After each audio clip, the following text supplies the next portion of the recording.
नमस्कार, बायजूस आईएएस में आपका स्वागत है। आज की तारीख है 3 फरवरी 2021 और आज हम चर्चा करने जा रहे हैं द हिंदू अखबार में आए हुए कुछ प्रमुख आलेखों और एडिटोरियल्स पर, जिसके तहत हम प्रारंभिक परीक्षा और मुख्य परीक्षा दोनों से संबंधित कुछ महत्वपूर्ण अभ्यास प्रश्नों की भी चर्चा करेंगे। तो चलिए शुरू करते हैं। आज की जो हमारी पहली खबर है वह है फ्रंट पेज नंबर 1 से ली गई है। इसके साथ ही आज के द हिंदू में मुख्य रूप से एडिटोरियल पेज पर पेज नंबर 6 और 7 पर, और साथ ही साथ वर्ल्ड पेज पर पेज नंबर 13 पर म्यांमार के संदर्भ में काफ़ी महत्वपूर्ण लेख छपे हैं। तो इन सारे लेखों को एक करते हुए हम इस पूरे घटनाक्रम की चर्चा करने जा रहे हैं, जिसका संबंध सामान्य अध्ययन के द्वितीय प्रश्न पत्र के अंतर्राष्ट्रीय संबंधों से होगा। मुख्य रूप से यह जो घटना है वह संबंधित है म्यांमार में घटे एक महत्वपूर्ण घटनाक्रम से, जिसमें म्यांमार में सेना के द्वारा सैन्य तख्ता पलट की घटना को देखा गया है। तो इसके तहत हम पृष्ठभूमि की बात करेंगे। इसके तहत हम उन कारणों के बारे में जानने का प्रयास करेंगे कि आखिर क्यों सेना द्वारा इस प्रकार का कदम उठाया गया, और साथ ही साथ इसके संदर्भ में हम अंतर्राष्ट्रीय प्रतिक्रिया और भारत की प्रतिक्रिया को भी समझेंगे। मुख्य रूप से नेबरहुड फर्स्ट अप्रोच के तहत भारत द्वारा जिस प्रकार से अपने पड़ोसियों को महत्व दिया जाता रहा है, इसकी पृष्ठभूमि में म्यांमार के घटनाक्रम को समझना काफ़ी महत्वपूर्ण हो जाता है। तो इसके हम घटनाक्रम को देख लेते हैं। तो संदर्भ यह है कि म्यांमार में सैन्य तख्तापलट देखा गया है।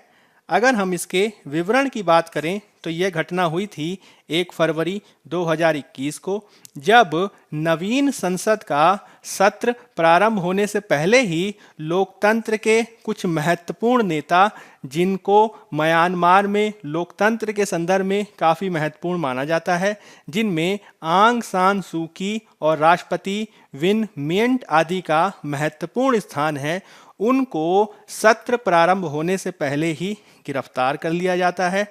साथ ही साथ वहाँ की महत्वपूर्ण जो राजनीतिक पार्टी है नेशनल लीग फॉर डेमोक्रेसी, जिसकी महत्वपूर्ण नेता हैं आंग सान सू की, उनके अन्य नेताओं को भी गिरफ्तार करके उनमें से बहुत सारे नेताओं को घर में ही नज़रबंद कर दिया गया है।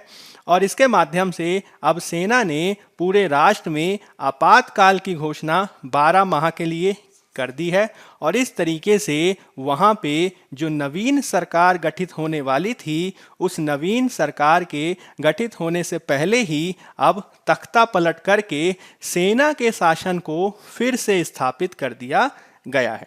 अब इसके पीछे का जो प्रमुख कारक है वह ये बताया जा रहा है कि सेना ने जो नवंबर 2020 में हुए संसद के चुनाव थे, उनके परिणामों को मानने से इनकार कर दिया, और उनके द्वारा यह कहा गया कि जो चुनाव हुए हैं उसमें व्यापक भ्रष्टाचार हुआ है और हेराफेरी हुई है।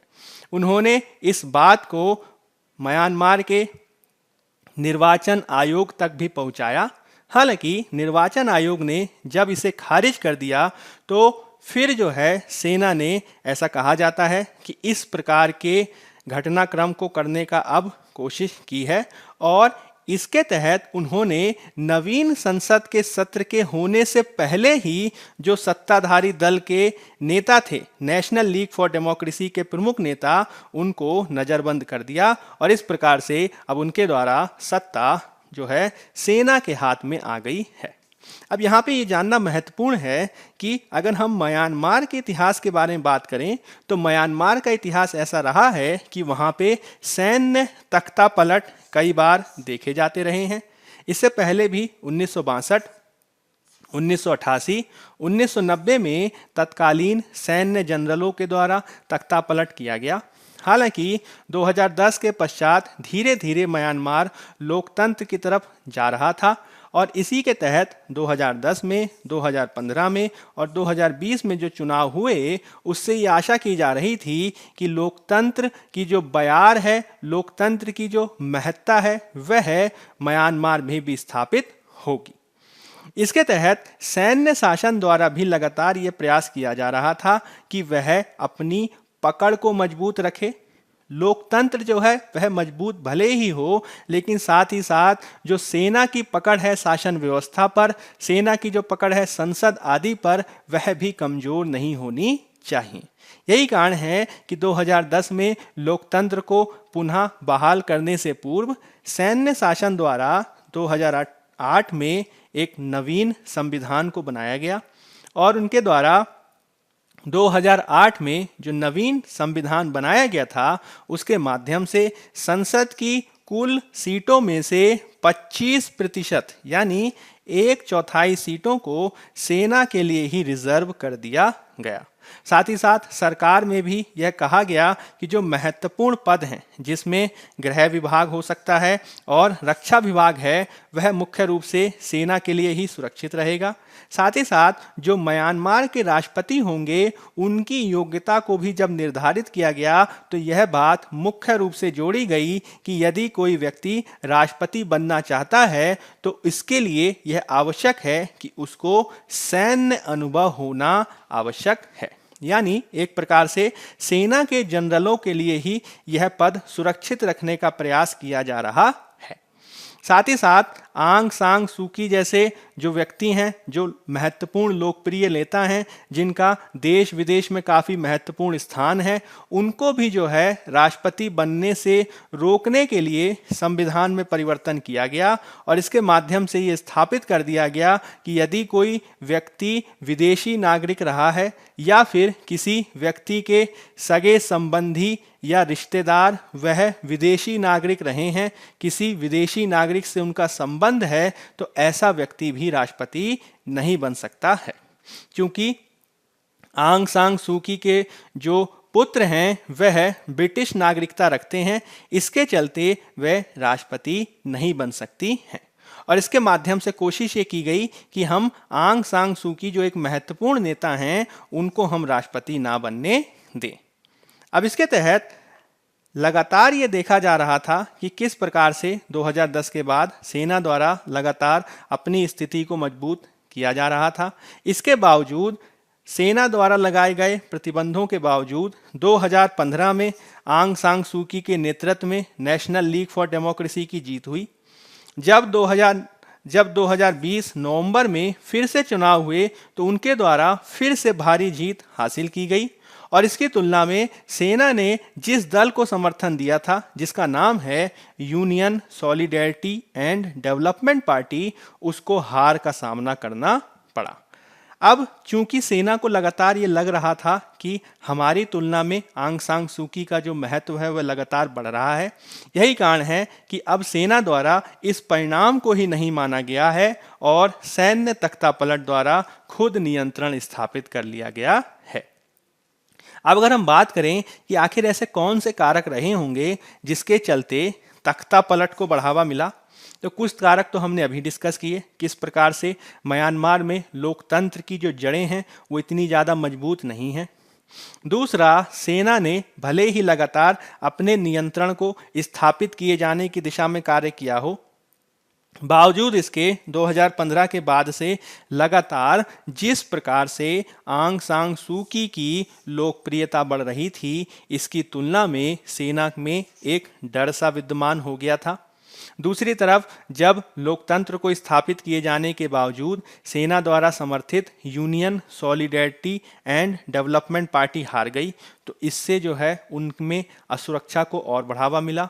साथ ही साथ इसके संदर्भ में जो वर्तमान सैन्य प्रमुख हैं, सैन्य जनरल हैं, मिंग ओंग लेंग, उनकी भी जो है राष्ट्रपति बनने की काफ़ी महत्वाकांक्षा देखी जा रही है। ये जो मिन ओंग लेंग हैं वह इस जुलाई में रिटायर होने वाले थे। अब इसके तहत यह भी कहा जा रहा है कि चूंकि वह रिटायर होने वाले थे, इसलिए भी उन्होंने आपातकाल को लगाया ताकि इसके माध्यम से वह अपनी शक्ति को अनिश्चित काल तक के लिए बढ़ा सकें। अब हमें यह भी ध्यान में रखना होगा कि किस प्रकार से लगातार प्रयासों को किए जाने के बावजूद म्यांमार में अभी भी पूर्ण रूप से लोकतंत्र स्थापित नहीं हुआ है। 2008 में जब सेना द्वारा नवीन संविधान लगाया गया, उसके बाद 2010 में उनके द्वारा सबसे पहले चुनाव कराए गए। उस चुनावों में नेशनल लीग फॉर डेमोक्रेसी यानी आंग सान सू की के दल ने भाग नहीं लिया।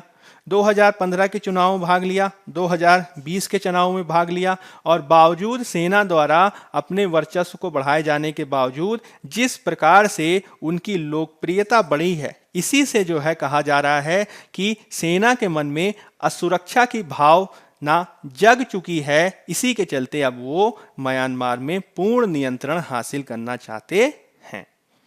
अब इसके संदर्भ में अंतरराष्ट्रीय जो कूटनीति है, अंतरराष्ट्रीय जो राजनीति है, उसको भी हमें समझने की आवश्यकता है। अगर सबसे पहले हम इसके संदर्भ में ये देखें कि अंतरराष्ट्रीय स्तर पर किस प्रकार की प्रतिक्रिया हो रही है, तो उसको हम समझते हैं, जिसमें अमेरिका द्वारा म्यांमार में सैन्य शासन को लगाए जाने की स्थिति में प्रतिबंधों की धमकी दी गई है। भारत द्वारा भी इसके संदर्भ में गंभीर चिंता जाहिर की गई है। यूरोपियन यूनियन, यूरोपीय संघ लोकतंत्र की बहाली के संदर्भ में जल्द से जल्द निर्णय लिए जाने की बात कर रहा है, और जल्द ही संभावित है कि इस संदर्भ में संयुक्त राष्ट्र सुरक्षा परिषद यूएनएससी की बैठक भी होगी। हालांकि इसके संदर्भ में आपको याद रखना है कि जो चीन का जो मत है, यानी चीन का जो पक्ष है, वो इसके संदर्भ में लोकतंत्र के पक्ष में नहीं है। मुख्य रूप से चीन ने म्यांमार के आंतरिक मामलों में बाह्य देशों द्वारा हस्तक्षेप न किए जाने की बात कही, और अप्रत्यक्ष रूप से उसके द्वारा सैन्य तख्तापलट को समर्थन ही दिया गया है, क्योंकि उसका जो वक्तव्य जाहिर हुआ है उसमें कहीं भी उसने सैन्य तख्तापलट की आलोचना नहीं की, जैसे कि बाकी के देशों द्वारा की गई है। अब इसके संदर्भ में आपको संयुक्त राज्य अमेरिका में होने वाले नवीन परिवर्तनों के परिप्रेक्ष्य में भी इसको समझने की आवश्यकता है, जिसमें जो नवीन राष्ट्रपति हैं उनके द्वारा म्यांमार से अपने संबंधों को बेहतर किए जाने की दिशा में प्रयास निश्चित रूप से किया जाने वाला था। आंग सान सू की जो थी वह वर्तमान में लोकतंत्र की सबसे बड़ी चैंपियन के रूप में है। जो बाइडेन भी लगातार लोकतंत्र को बढ़ाए जाने के संदर्भ में अंतर्राष्ट्रीय स्तर पर कैंपेन करने जा रहे हैं। तो इसके संदर्भ में भी ये कहा जा रहा है कि जो वहाँ की मिलिट्री जुंटा है, जो वहाँ का मिलिट्री शासन है, सैन्य शासन है, उसके मन में भी ये डर था कि आंग सान सू की यदि लगातार सत्ता में बनी रहती हैं तो संयुक्त राज्य अमेरिका का जो प्रभाव है वह म्यांमार में बढ़ेगा, और इससे कहीं ना कहीं चीन का जो प्रभाव है वो कम हो सकता है। इसी के चलते कहा जा रहा है कि चीन ने अप्रत्यक्ष रूप से वहां के सैन्य शासन को बढ़ावा दिया है कि आप जाके तख्तापलट कर दीजिए, कोई भी राष्ट्र आपका कुछ भी नहीं बिगाड़ पाएगा, क्योंकि चीन जो है आपके साथ हमेशा खड़ा हुआ है। हाल के वर्षों में अगर हम व्यापारिक आधार पर देखें, आधारभूत संरचना के विकास के आधार पर देखें, संसाधनों के उपयोग के आधार पर देखें, तो हम ये पाते हैं कि हाल के वर्षों में म्यांमार से जो चीन के संबंध हैं वो काफ़ी प्रगाढ़ हुए हैं, काफ़ी बेहतर हुए हैं। पिछले कुछ वर्षों में लगभग 1/4 से अधिक जो व्यापार होता है वह म्यांमार का चीन के साथ ही होता है। बहुत सारे प्रोजेक्ट्स हैं जो म्यांमार में लगाए गए हैं चीन के द्वारा, और इसके माध्यम से मुख्य रूप से चीन यह प्रयास कर रहा है कि हम म्यांमार के संसाधनों का प्रयोग अपने हित के लिए कर सकें। और इसके माध्यम से जिस प्रकार से चीन ने अपने समर्थन से सैन्य ताकत को बढ़ाने का प्रयास किया है, मुख्य रूप से म्यांमार की सैन्य ताकत को बढ़ाने का प्रयास किया है, उसके भविष्य में भी जारी रहने की आशंका है। यानी एक प्रकार से आप कह सकते हैं कि भारत की तुलना में चीन से म्यांमार का जो संबंध है वह भविष्य में और भी ज़्यादा बढ़ेगा।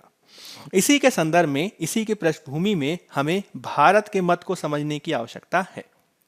भारत द्वारा हाल के समय में म्यांमार में लोकतंत्र के संबंध में चिंताएं जाहिर की गई हैं।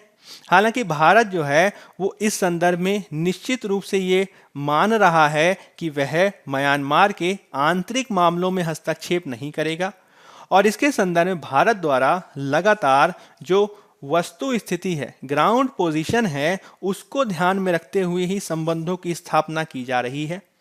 एक ओर तो भारत ने आंग सान सू की से अपने संबंधों को बेहतर बनाने का प्रयास किया है, और साथ ही साथ उसका यह भी प्रयास रहा है कि जो म्यांमार का सैन्य शासन रहा है उससे भी हमारे संबंध खराब ना हो। तो ये चीज आपको याद रखनी है, जिसमें भारत ने सिद्धांत और मूल्यों के साथ अपने राष्ट्रहित और राजनीतिक वास्तविकता को भी ध्यान में रखा है।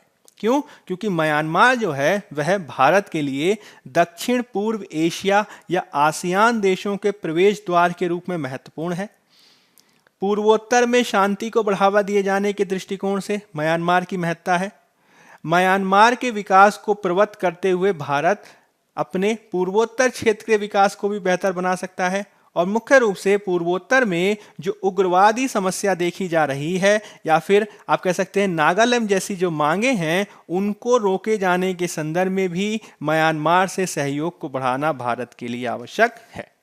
इसी के चलते भारत राजनीतिक वास्तविकता को ध्यान में रखते हुए कार्य कर रहा है।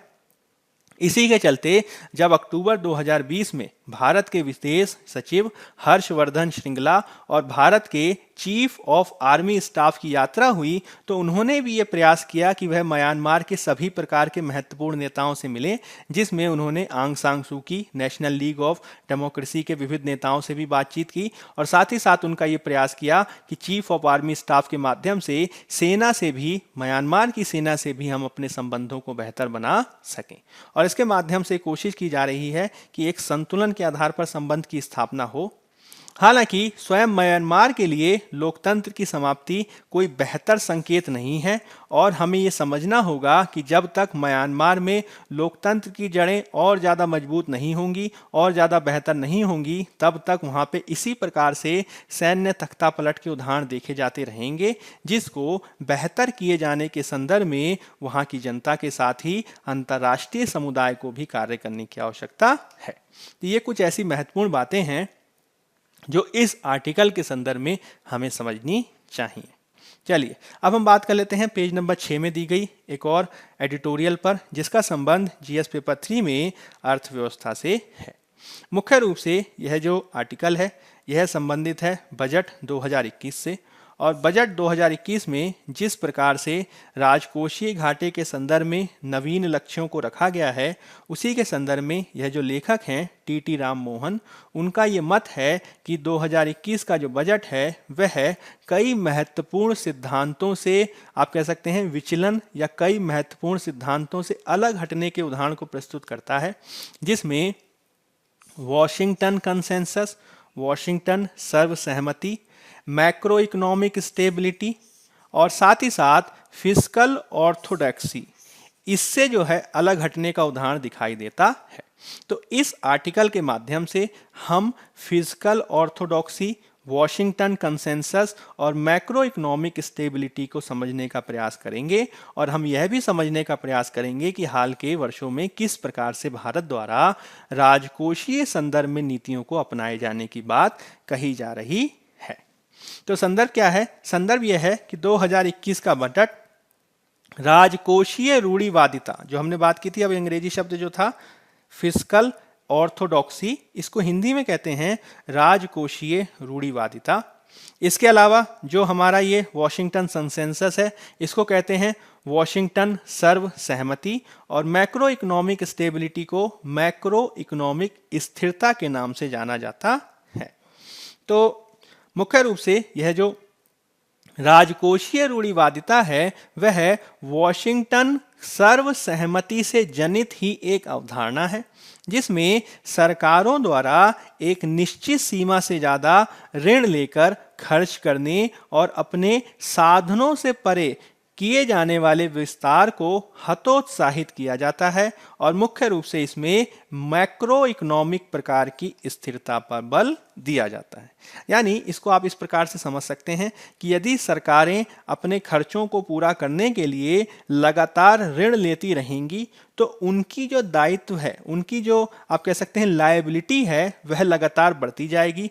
उनकी जो आप कह सकते हैं दूसरे देशों को या दूसरी संस्थाओं को जो पैसा वापस करने संबंधी जो दायित्व है, वो लगातार बढ़ता जाएगा, जिसके तहत ना केवल उनको मूलधन चुकाने का जो है दबाव होगा, साथ ही साथ जो ब्याज दरें, जो इंटरेस्ट रेट है, वह भी उनको चुकाना पड़ेगा, और इससे सरकारों पर जो है दबाव पड़ता है, जो आगे आने वाली पीढ़ियों को भी नकारात्मक रूप से प्रभावित करता है। यह जो राजकोषीय रूढ़िवादिता है वो एक सीमा से ज़्यादा ऋण लिए जाने पर रोक लगाती है और साथ ही साथ वो इस बात को भी स्थापित करती है कि सरकारों को जितना राजस्व मिले, सरकारों की जितनी आय हो, उसी अनुपात में उसको खर्च करना चाहिए, क्योंकि यदि वो उधार लेकर खर्च करना शुरू कर देगी तो वह अपने विकास को अवरुद्ध ही करेगी, क्योंकि वह लगातार ऋणी होती जाएगी, आप कह सकते हैं ऋणग्रस्त होती जाएगी, जिसका प्रभाव भारी पीढ़ियों पर पड़ेगा। तो इसको जो है स्थापित किए जाने के संदर्भ में राजकोषीय रूढ़िवादिता शब्द को समझना महत्वपूर्ण है। अब इसके तहत हम वॉशिंगटन सर्वसहमति और मैक्रो इकोनॉमिक स्थिरता को भी समझने का प्रयास कर लेते हैं।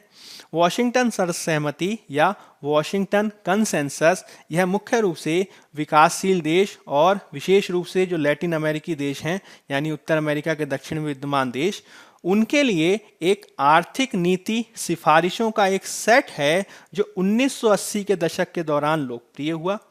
मुख्य रूप से इस अवधारणा को आगे बढ़ाया है कुछ महत्वपूर्ण अंतर्राष्ट्रीय संस्थाओं और अमेरिका द्वारा, जिसमें अंतर्राष्ट्रीय मुद्रा कोष IMF, विश्व बैंक और साथ ही साथ अमेरिकी ट्रेजरी विभाग या फिर अमेरिका की महत्वपूर्ण भूमिका रही है। मुख्य रूप से यह इन तीनों के बीच उस सर्वसम्मति को दर्शाता है जिसके तहत लगातार इस बात पे बल दिया जाता है कि जब बात आती है बाजारों में सरकार के हस्तक्षेप की, तो इसमें जो बाजार होने चाहिए वो फ्री मार्केट इकोनॉमी होनी चाहिए, मुक्त बाजार संचालन होना चाहिए और उसमें जो राज्यों की भागीदारी होनी चाहिए वह कम से कम होनी चाहिए। राज्यों को बाजारों के संचालन के संदर्भ में जो भूमिका निभानी चाहिए वह हस्तक्षेपकारी नहीं हो, वह फैसिलिटेटर प्रकार की होनी चाहिए या फिर सुविधा कारक के रूप में होनी चाहिए।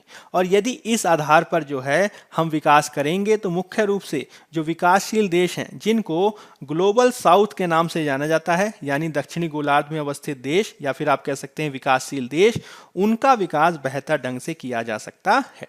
अगर इसको बहुत सरल शब्दों में आपको समझना हो तो इसको आप 3 शब्दों से समझ सकते हैं, जिसे LPG सुधारों के रूप में जाना जाता है।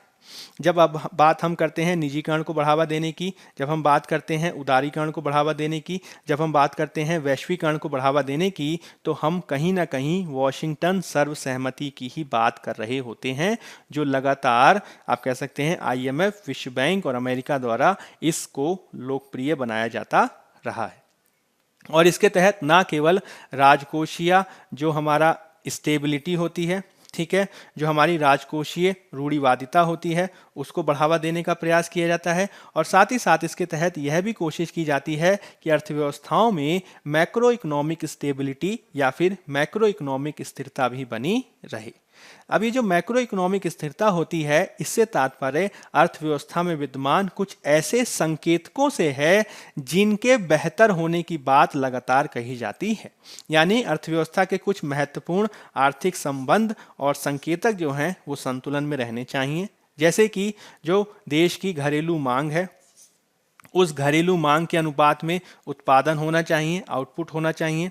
यानी अगर मांग को हम बढ़ाएंगे तो GDP भी बढ़नी चाहिए, साथ ही साथ GDP को बढ़ाने के लिए मांग को बढ़ना चाहिए, इस तरीके की बात कही जाती है।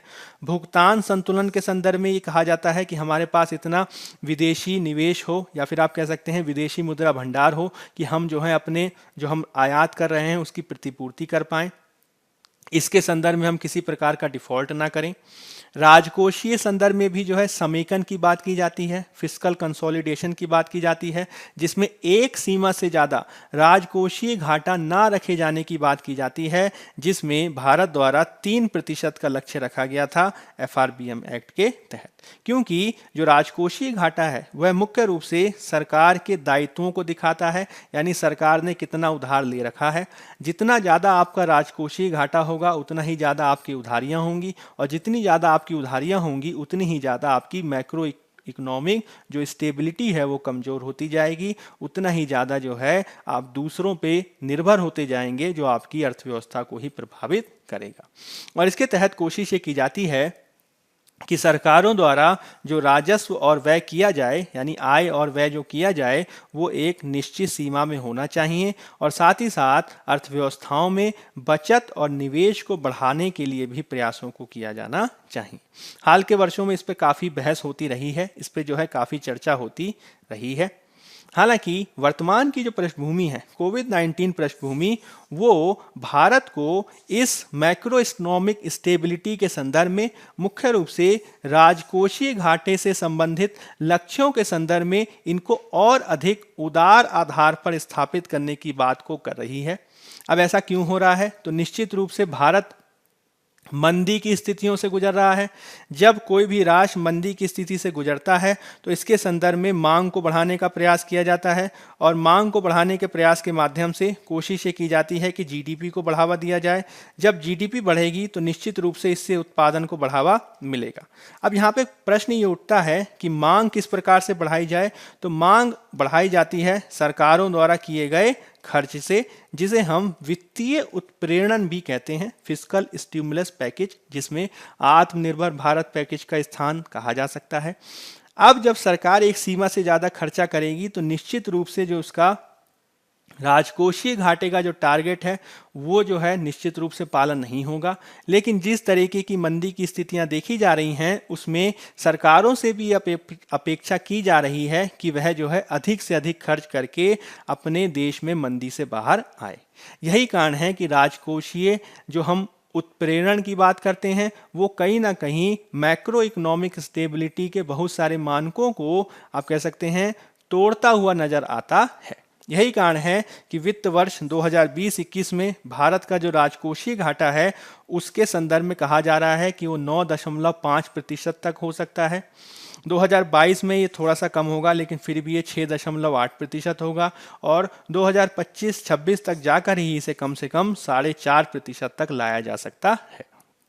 अब पिछले एक दशक की अगर हम बात करें, पिछले 10 सालों की हम बात करें तो लगातार भारत सरकार ये कोशिश कर रही थी कि हम राजकोषीय समेकन के लक्ष्य के तहत जो हमारा राजकोषीय घाटा है उसको हम कम करें। इसके संदर्भ में भारत द्वारा 2003 में राजकोषीय उत्तरदायित्व बजट प्रबंधन अधिनियम या फिर fiscal responsibility budget management act 2003 बनाया गया और इसके माध्यम से लक्ष्य रखा गया था कि भारत 2008 तक राजकोषीय घाटे को 3% तक लेकर आएगा। लेकिन अभी तक जो है हम इस लक्ष्य को प्राप्त नहीं कर सके हैं और वर्तमान में कोविड-19 का जो पृष्ठभूमि चल रही है उसमें ये अपेक्षा करना एकदम आप कह सकते हैं गैर वाजिब है कि इस प्रकार के लक्ष्य को अब प्राप्त भी किया जाएगा। तो अंतर्राष्ट्रीय संदर्भ में क्या स्थिति है? तो अंतर्राष्ट्रीय स्तर पर भी इसके संदर्भ में माहौल बना हुआ है जिसमें खुद वॉशिंगटन सहमति को बढ़ावा देने वाले जो महत्वपूर्ण संगठन हैं, विश्व बैंक और IMF अंतर्राष्ट्रीय मुद्रा कोष, उनके द्वारा भी ये कहा जा रहा है कि मंदी से निपटने के लिए आवश्यक हो चला है कि सरकारें अधिक से अधिक खर्च करके अर्थव्यवस्था को बढ़ावा दें और इसके माध्यम से सरकार के बजट को जो संतुलन में रखने की बात कही जाती थी, सरकार के बजट को संतुलन में रखते हुए उधारियों को कम करने की जो बात कही जाती थी और इसके माध्यम से सरकार से ये अपेक्षा की जाती थी कि वह ऑस्टेरिटी उपाय या फिर मितव्ययता के उपायों को अपनाए। अब इनके संदर्भ में जो है वर्तमान संदर्भ के दौर में, वर्तमान कोविड-19 के दौर में इनका बहुत ज़्यादा महत्व नहीं रह जाता है, क्योंकि यदि सरकारें खुद से खर्चा नहीं करेंगी तो निश्चित ही जो देशों की अर्थव्यवस्थाएं हैं उनको मंदी से बाहर निकाल पाना काफ़ी मुश्किल हो जाएगा। इसी के तहत अंतर्राष्ट्रीय स्तर पर भी अब ये देखा जा रहा है कि सरकारें राजकोषीय समेकन से हटने की बात कर रही हैं।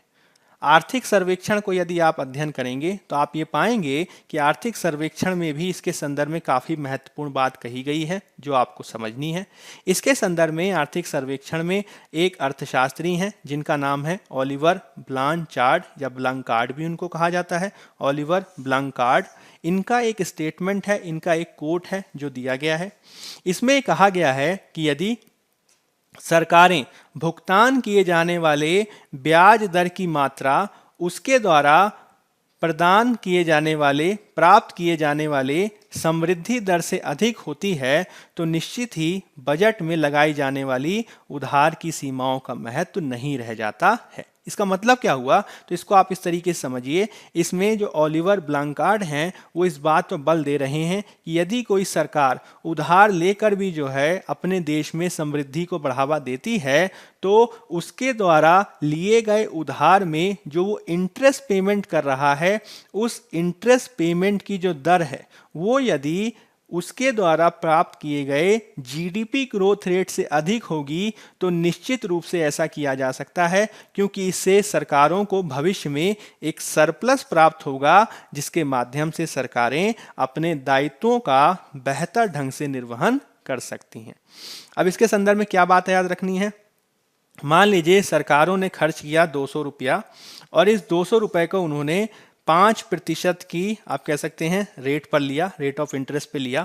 अब इस 200 रुपए को खर्च करके सरकारों ने जो आर्थिक समृद्धि जीडीपी ग्रोथ जो प्राप्त की वो मान लीजिए 8% प्राप्त कर ली।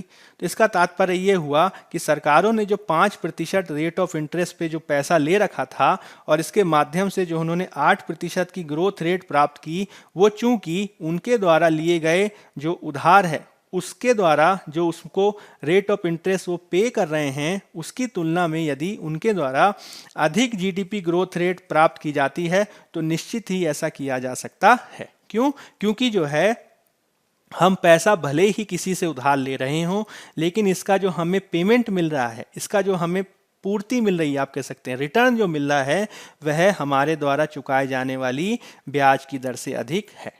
और ऐतिहासिक स्तर पर यह देखा जा रहा है कि भारत जैसे राष्ट्रों के लिए एकदम सत्य है, जिसमें ऐतिहासिक रूप से भारत की जो ग्रोथ रेट रही है वो उसके द्वारा चुकाए जाने वाले ब्याज दरों से कम ही रही है।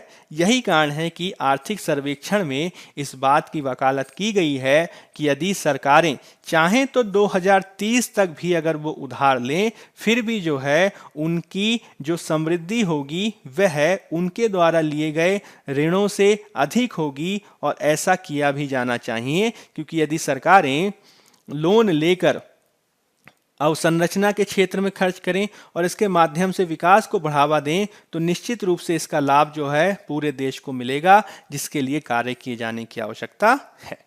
हाल के वर्षों में सरकारों ने इसके संदर्भ में एक महत्वपूर्ण रूप से सावधानी के आप कह सकते हैं चरण के रूप में, सावधानी के कदम के रूप में जो अंतर्राष्ट्रीय क्रेडिट रेटिंग एजेंसी हैं, उन अंतर्राष्ट्रीय क्रेडिट रेटिंग एजेंसियों द्वारा दिए जाने वाले संप्रभु क्रेडिट रेटिंग के संदर्भ में काफ़ी विचार किया है, जिसके संदर्भ में कहा जाता है कि चूंकि अंतर्राष्ट्रीय क्रेडिट रेटिंग एजेंसियां ज़्यादातर वॉशिंगटन कंसेंसस और आप कह सकते हैं मैक्रो इकोनॉमिक स्टेबिलिटी के विभिन्न सिद्धांतों का पालन करती हैं, तो इसी के चलते यदि सरकारें अधिक उधार ले लें या फिर उनका राजकोषीय घाटा अधिक हो जाए, तो निश्चित रूप से कई बार ये देखा जाता है कि उनकी जो सोवरिंग रेटिंग होती है, जो संप्रभु क्रेडिट रेटिंग होती है, वो कम हो जाती है।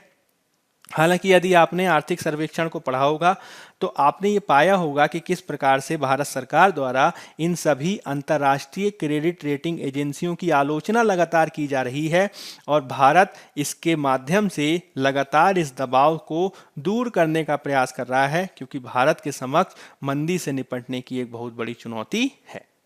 अब इसके तहत यह भी कहा जा रहा है कि एक तो ये चुनौती है, इसके अलावा हमारे समक्ष सरकारों के समक्ष और अन्य भी चुनौतियां हैं जिसको निवारित करने के लिए कार्य करना होगा।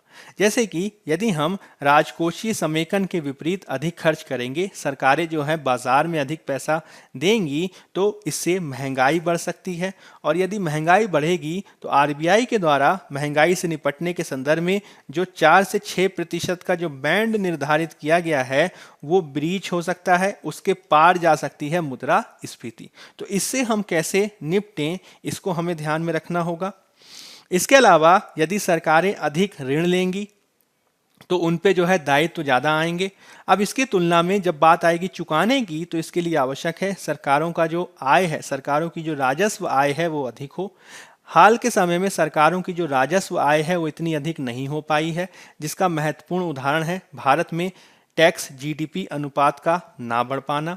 अब जब सरकारों के पास राजस्व आय सीमित होती जा रही है तो सरकारों ने वर्तमान बजट के माध्यम से ये विकल्प अपनाया है कि वह अपने दायित्वों को पूरा करने के लिए जो उसकी सरकारी कंपनियां हैं, जो उसकी सार्वजनिक परिसंपत्तियां हैं, पीएसयूज आदि हैं, उनको बेचेगी, उनका निजीकरण करेगी, विनिवेश करेगी और इसके संदर्भ में भी बजट में बात कही गई है। हालांकि बहुत सारे विशेषज्ञों का ये कहना है कि यह जो रणनीति है वो काफ़ी जोखिम वाली रणनीति है। क्यों? क्योंकि वर्तमान में मंदी के दौर में कंपनियों को खरीदने के लिए बेहतर खरीदार मिल पाएँ यह भी कोई आवश्यक नहीं है, क्योंकि हम 2018 से ही एयर इंडिया को लगातार बेचने का प्रयास कर रहे हैं, बावजूद इसको अभी तक बेच पाने में सफलता नहीं मिली है। साथ ही साथ जब लगातार सरकारों द्वारा निजीकरण को बढ़ावा दिया जाता है, सरकारी कंपनियों को बेचा जाता है, तो कहीं ना कहीं सरकारों पर राजनीतिक आरोप भी लगता है कि वह कुछ विशेष कॉरपोरेट सेक्टर के लाभ के लिए कार्य कर रही है। इसी प्रकार से यदि सरकारों द्वारा बैंकों का निजीकरण किया जाएगा तो इससे जो आप कह सकते हैं बैंकिंग स्थिरता है वह भी नकारात्मक रूप से प्रभावित हो सकती है। साथ ही साथ जब निजीकरण किया जाएगा तो नौकरियां भी जा सकती हैं, जिसका राजनीतिक प्रभाव हो सकता है। साथ ही साथ वर्तमान सरकार के समक्ष एक दुविधा यह भी है कि एक ओर तो वह निजीकरण को बढ़ावा दे रही है, एफडीआई को बढ़ावा दे रही है, साथ ही साथ सरकार द्वारा लगातार ये कहा जा रहा है कि हम आत्मनिर्भर भारत के लक्ष्य को प्राप्त करेंगे। तो किस प्रकार से हम आत्मनिर्भर भारत और एफडीआई के मध्य संतुलन बनाएंगे, यह भी एक बहुत बड़ा प्रश्न है जिसका समाधान किए जाने के संदर्भ में हमें कार्य करना होगा। तो यह जो आर्टिकल है यह अर्थव्यवस्था के दृष्टिकोण से काफी महत्वपूर्ण है, जिसमें कुछ महत्वपूर्ण सिद्धांतों की हमने चर्चा की। अब हम बात कर लेते हैं पेज नंबर 7 में दिए गए दूसरे आर्टिकल की, जिसका संबंध जीएस पेपर 3 में आंतरिक सुरक्षा से है।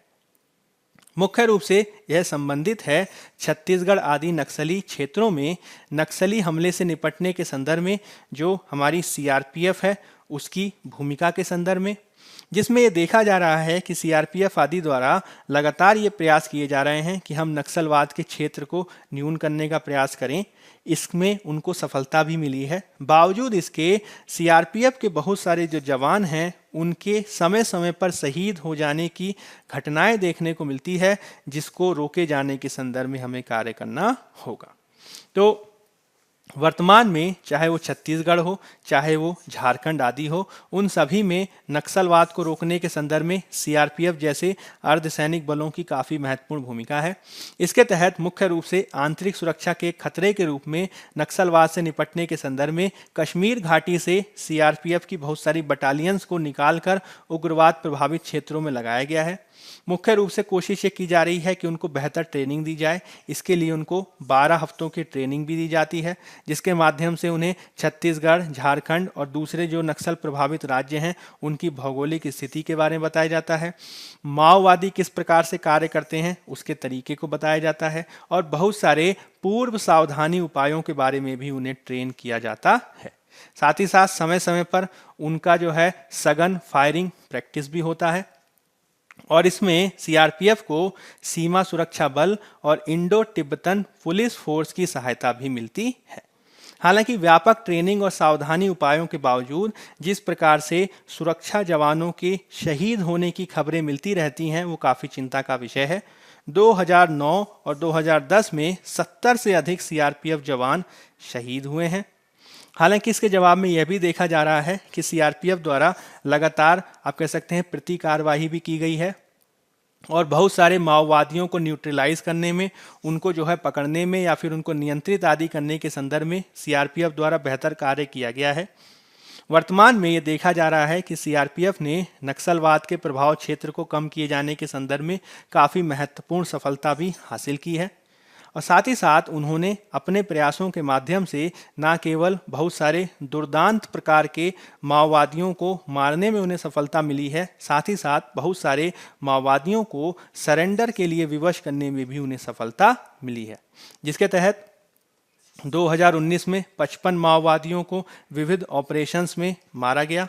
पिछले एक दशक में मारे गए माओवादियों की संख्या लगभग 569 तक है और 2018 में 359 माओवादियों द्वारा सरेंडर भी किया गया था। हालांकि इसके संदर्भ में हमें यह भी समझना होगा कि हमने भले ही माओवाद के प्रसार को कम करने के लिए प्रयास किए हों, बावजूद इसके वर्तमान में सीआरपीएफ के समक्ष अनेक चुनौतियां विद्यमान हैं, जिसका निवारण करने के लिए हमें कार्य करना होगा। जैसे कि समय समय पर माओवादी आदि द्वारा बेहतर प्रकार से विलास्ट किए जाते हैं, आईईडी का आदि का प्रयोग किया जाता है। इसके संदर्भ में हमें बेहतर रणनीति अपनानी होगी। इसके तहत हमें जो है बेहतर प्रकार की ट्रेनिंग देनी होगी। साथ ही साथ जो बेहतर ट्रेनिंग प्राप्त कुत्ते होते हैं उनकी भी सहायता लेनी होगी, जैसे कि बेल्जियन मैलिनोइस डॉग। इसके संदर्भ में हम ड्रोन आदि का भी बेहतर प्रयोग कर सकते हैं, और साथ ही साथ जो हमारी तकनीकी सूचना तंत्र है उसको भी ज़्यादा अच्छा बनाने की आवश्यकता है। विशेष रूप से इसमें सीआरपीएफ जवानों का जो निवास स्थल होता है उसको बेहतर बनाने के लिए हमें कार्य करना होगा, क्योंकि वर्तमान में बहुत सारे जो सीआरपीएफ जवान हैं वो कच्चे मकानों और झोपड़ियों में निवास करते हैं। उनके लिए जो है हमें पक्के मकानों को बनाना होगा, और इसके लिए जो उनके द्वारा 114 करोड़ का फंड मांगा गया है उसको पूर्ण रूप से जारी करना होगा। वर्तमान में इसके तहत मात्र 33 करोड़ ही आवंटित किए गए हैं, जिसको बढ़ाने की जरूरत है। अब जिस प्रकार से उग्रवाद प्रभावित क्षेत्रों में नक्सलवाद की समस्या के निवारण में सीआरपीएफ की महत्वपूर्ण भूमिका है, इसके संदर्भ में बेहद आवश्यक हो गया है कि न केवल उनके मनोबल को बढ़ाने का प्रयास किया जाए, साथ ही साथ जिस प्रकार से समय समय पर जवानों के शहीद होने की जो घटनाएं देखी जाती हैं, जो विविध प्रकार की परिस्थितियां आदि विद्यमान हैं, इसको रोके जाने के संदर्भ में भी हमें द्रुतता से कार्रवाई करनी होगी। तभी इस प्रकार की घटनाओं पर हम प्रभावी रूप से रोक लगा पाएंगे। चलिए अब कुछ प्रीलिम्स प्रैक्टिस क्वेश्चन देख लेते हैं। पहला क्वेश्चन है, लिंगराज मंदिर के संदर्भ में निम्नलिखित कथनों में से सत्य कथन कथनों की पहचान करें। इसे भुवनेश्वर शहर का सबसे बड़ा मंदिर माना जाता है। माना जाता है कि इसका निर्माण पाल शासकों ने करवाया था। तो सत्य कथन में पहला कथन तो सही है, हालांकि दूसरा गलत है। तो उत्तर हो जाएगा हमारा ए, केवल एक। आज जो है इसके संदर्भ में पेज नंबर 5 पर खबर आई है, जिसमें जो उड़ीसा सरकार है उसके द्वारा लिंगराज मंदिर के आप कह सकते हैं पुनः निर्माण को, या फिर आप कह सकते हैं रीडेवलपमेंट प्लान को किए जाने के संदर्भ में जिस प्रकार से उसके आसपास के क्षेत्रों की कई ऐतिहासिक इमारतों को गिराया गया है, या फिर जो है उसको फिर से विकास किए जाने के क्रम में जिस प्रकार की नीति अपनाई जा रही है, उसके संदर्भ में इंटाक द्वारा इसकी आलोचना की गई है, जिसका नाम है Indian national trust for art and cultural heritage. तो यह जो है काफी चर्चा में है। लिंगराज मंदिर 11वीं शताब्दी ईस्वी में निर्मित भगवान शिव को समर्पित एक मंदिर है, जिसे भुवनेश्वर शहर का सबसे बड़ा मंदिर माना जाता है। इसके बारे में कहा जाता है कि इसका निर्माण सोमवंशी शासक ययाति प्रथम ने करवाया था। इसका जो मुख्य टावर है उसकी ऊंचाई 180 फीट है। यह लाल पत्थर का बनाया हुआ एक प्रमुख मंदिर है, जो कलिंग शैली का एक महत्वपूर्ण उदाहरण है। यह जो मंदिर है कई खंडों में व्यक्त है, जिसमें गर्भगृह यानी मुख्य देवता का घर, यज्ञशाला प्रार्थना के लिए या फिर यज्ञ करने के लिए एक हॉल, भोग मंडल भेंट का या फिर आप कह सकते हैं भंडारे को किया जाने वाला हॉल, और नाट्यशाला नृत्य के हॉल के रूप में फेमस है। इसके अलावा यहाँ पे जो है 150 सहायक मंदिर हैं। यहाँ में जो लिंग है, शिवलिंग है, उनको स्वयंभू के नाम से जाना जाता है। और इसमें यह देखा जा रहा है कि ये उड़ीसा में शैव और वैष्णववाद संप्रदायों के समन्वय का भी प्रतीक है, क्योंकि यहाँ पे जो मंदिर में मौजूद देवता हैं उनको हरिहर के नाम से जाना जाता है। हरिहर, जिसमें हरि जो हैं विष्णु के प्रतीक हैं और हर जो हैं वो शिव के प्रतीक हैं। इसके अलावा यहाँ पे एक बिंदु सागर नाम की एक झील भी है, जो मंदिर के उत्तर दिशा में है।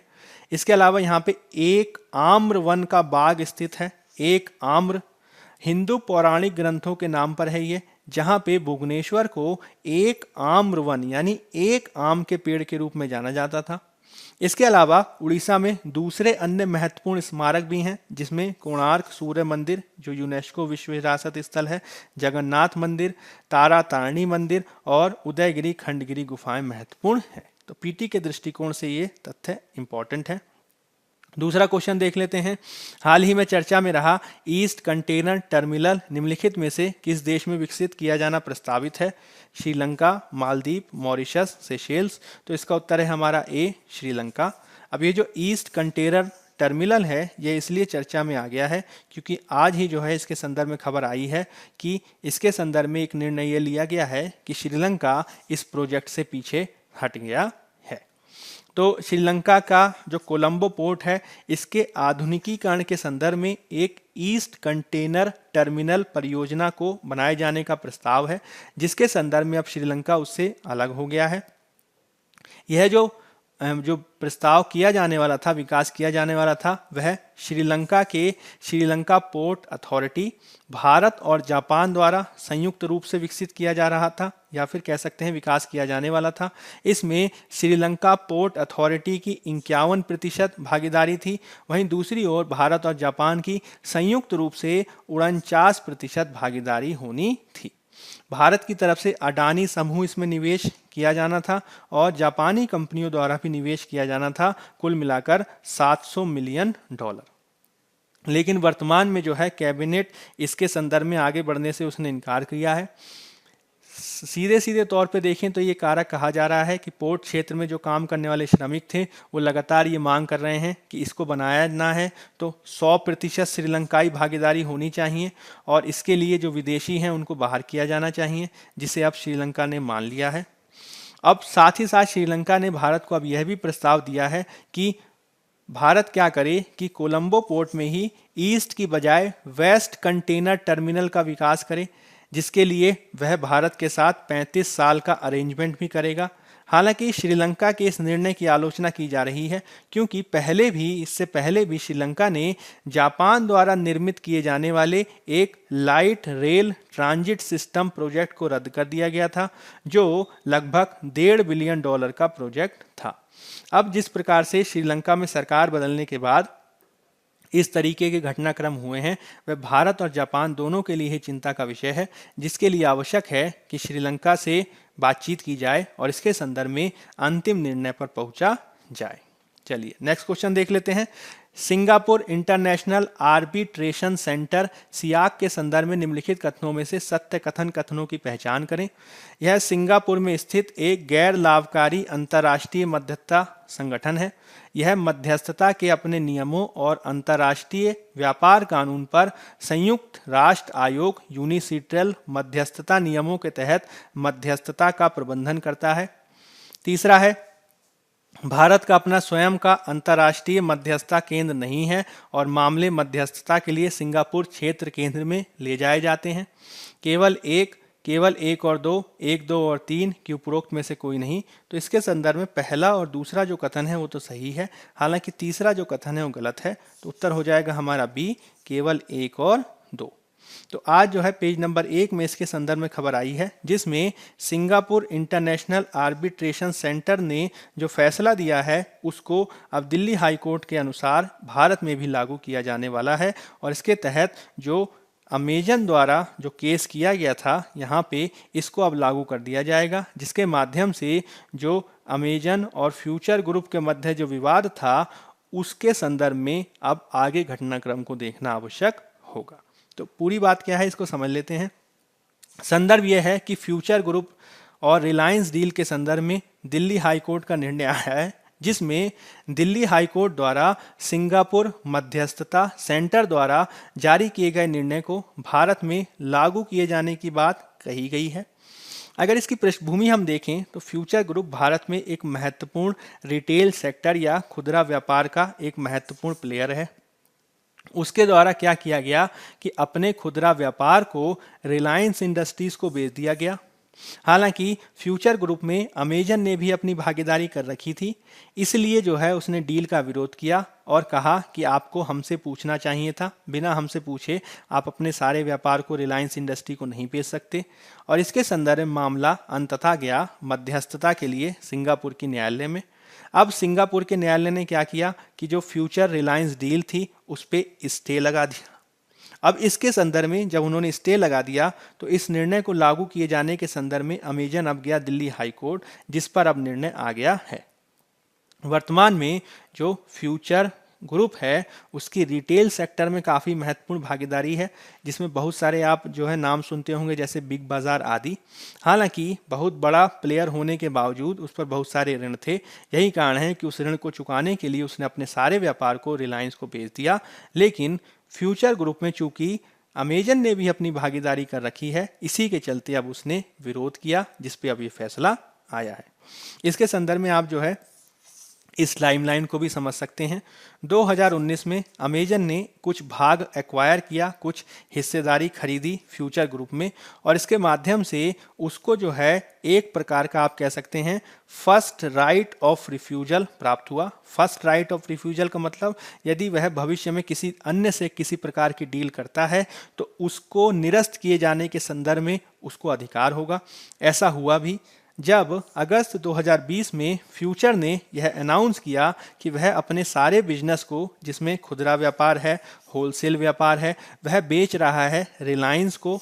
तब जो है यह जो अमेजन है उसने विरोध किया और उसने कहा कि हम जो है इसको रिफ्यूज़ करते हैं, हम इसको मना करते हैं, और इसके संदर्भ में काफ़ी लंबी लीगल बैटल चली। इसके बाद जो है मामला चला गया सिंगापुर की इंटरनेशनल आर्बिट्रेशन सेंटर में, जिसने इसको स्टे लगा दिया फ्यूचर रिलायंस डील को। अब यह जो सिंगापुर द्वारा निर्णय दिया गया था, इसको भारत में लागू किए जाने के संदर्भ में अब वह गया फिर दिल्ली हाई कोर्ट, जिस पे अब इस पर फैसला आया है।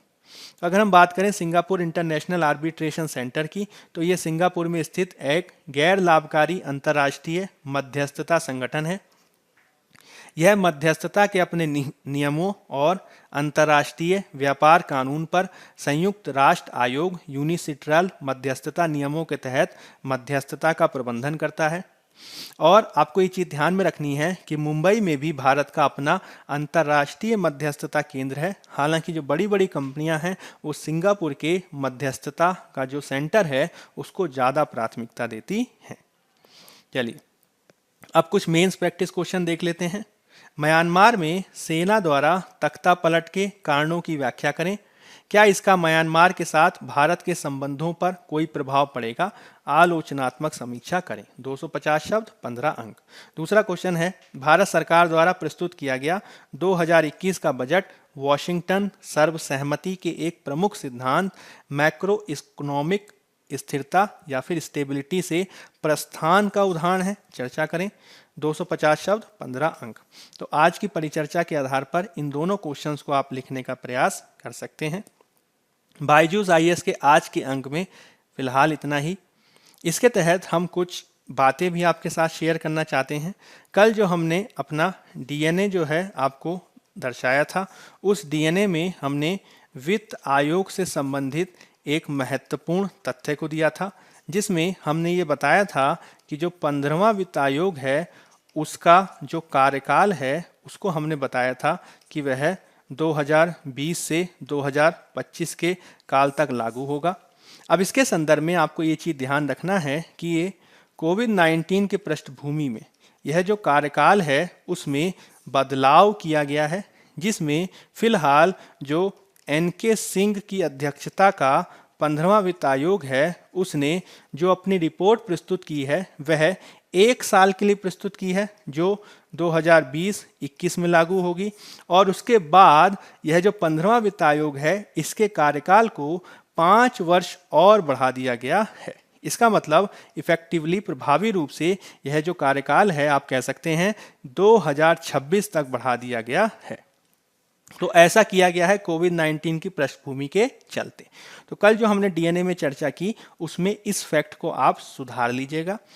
बायजूस आईएएस की तरफ से लगातार ये प्रयास किया जाता रहा है कि हम आपको बेहतर से बेहतर जानकारी प्रदान कर सकें।